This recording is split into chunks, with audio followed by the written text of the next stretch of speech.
அதிக அளவு முருங்கைக்காய்கள் ஏற்றுமதி செய்யப்படும் அரவக்குறிச்சி தொகுதியில் பூலாம்பலசு, கோவிலூர் பகுதிகளில் நடைபெறும் பாரம்பரிய சேவற்கட்டு போட்டிகள் பிரபலமானது.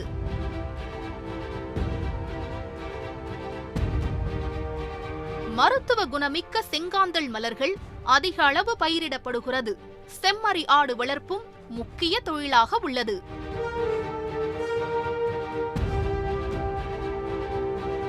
காகிதபுரம் தமிழ்நாடு செய்தித்தாள் காகித நிறுவனத்தில் இருந்து அமெரிக்கா, ஆஸ்திரேலியா, சிங்கப்பூர், மலேசியா உள்ளிட்ட 40 நாடுகளுக்கு ஆண்டுதோறும் 80,000 டன் காகித தாள்கள் ஏற்றுமதி செய்யப்படுகின்றன.